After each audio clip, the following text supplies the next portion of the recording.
अल्हम्दुलिल्लाहि रब्बिल आलमीन वस्सलातु वस्सलामु अला नबीना मुहम्मद व अला आलिहि व सहबिहि अजमईन अम्मा बाद।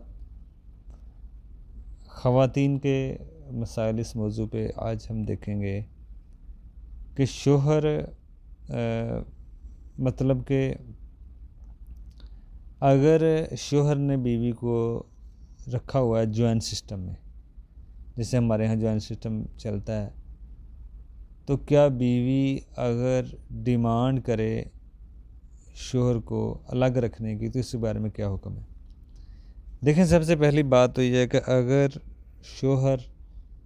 बीवी अगर शोहर से डिमांड करती है अलग रख करने को, तो अगर शोहर के पास ताकत है तो बेहतर यही है कि बीवी को अलग रखे ताकि कोई बेपर्दगी का मसला ना बने। ज़ाहिर बात है जॉइंट सिस्टम में इस चीज़ों का ख्याल कम ही रखा जाता है, तो अगर उसके पास ताकत है तो फिर उसे अलग ही रखना चाहिए बीवी को, और बीवी की डिमांड ये जायज़ डिमांड है। लेकिन अगर शोहर के पास ताकत ही ना हो, ठीक है ना, उसके पास ताकत नहीं है, वो अफोर्ड नहीं कर सकता अलग, तो फिर बीवी को चाहिए कि वो पर्दे में रहते हुए सब्र करे, सब्र के साथ रहे वहाँ पे। और देखें, अच्छी बात तो यही है कि अगर शोहर ना माने, बात कभी ये भी सूरत होती है कि शोहर नहीं मानता, ताकत भी होती है, शोहर नहीं मान रहा होता, तो बीवी को चाहिए वो सब्र करे, सब के साथ अच्छे रहने की कोशिश करे। अपनी जो सास है, जो शोहर की जो माँ वालदा है, उसको भी अपनी माँ ही समझे। जैसे अपनी माँ की कोई बातें बेटियाँ सुन लेती हैं, तो वहाँ इस चीज़ का भी ख्याल रखा जाए। यहाँ पे भी कोई अगर बात हो ऐसी वैसी तो बंदा सुन लेता है। तो घर में अच्छा रहने की कोशिश करें, जब रहने इकट्ठे हैं तो फिर अच्छे तरीके से रहें, छोटी छोटी बातों को दरगुजर करें जो इख्तलाफात की बास बन जाती हैं चीज़ें, तो रहा जा सकता है जॉइंट सिस्टम में पर्दे के साथ। लेकिन बाज़ लोग सोचते हैं कि खिदमत नहीं है, लेकिन आप ये सोचें कि शोहर अगर कहता है तो शोहर की इताअत भी तो ज़रूरी है।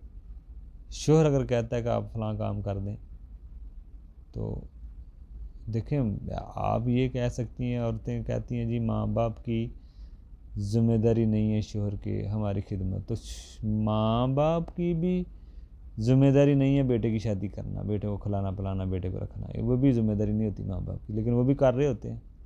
बेटे की शादी कौन कर रहा होता है? माँ बाप ही कर रहे होते हैं। माँ बाप की ज़िम्मेदारी नहीं होती। बेटे को घर बना के देना माँ बाप की थोड़ी ज़िम्मेदारी है, वो कर रहे होते हैं। औरतें ये भी तो सोच सकती हैं ना, अगर यही शोहर कह दे मैं दूसरी बीवी लेके आ रहा हूँ अपनी माँ बाप की खिदमत करने के लिए, तो फिर वो एक बीवी के साथ रह रहा है। अब ये भी चीज़ें सोच सकती है औरत कि वो दूसरी शादी भी कर सकता है, उसके पास इख्तियार है, वो नहीं करता।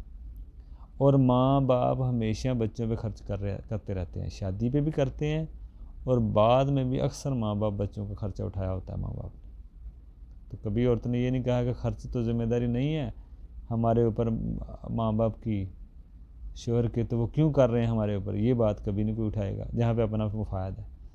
तो वैसे भी किसी के साथ अच्छा करना ये भी नेकी है, तो शोहर के माँ बाप तो और बदरजौला, आप उसके साथ अच्छा सलूक करेंगे तो और बड़ी नेकी है।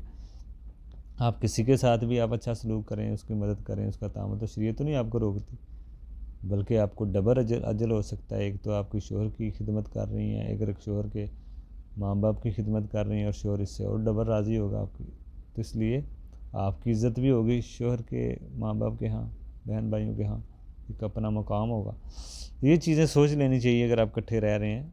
ये किसी को दुश्मन नहीं समझना चाहिए, छोटी मोटी बातें दरगुजर करनी चाहिए। वैसे असल शरीयत का हुक्म तो अलग अलग ही है, लेकिन हमारे यहाँ ये चलता है निज़ाम जॉइंट सिस्टम का, इसमें हमें शरीयत को देखते हुए रहना चाहिए, बेपर्दगी नहीं इसमें होनी चाहिए। हाँ, हो सके तो अपना खाना पीना अलग ही रखें ताकि इख्तलाफात कम हों, झगड़े कम हों। जॉइंट सिस्टम में वैसे झगड़े ही झगड़े हैं, इसमें खैर कम है, शर ज़्यादा है।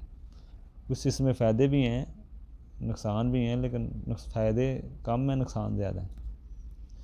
तो बाकी इंशाल्लाह हम ज़ीद आगे देखते हैं इसके बारे में कुछ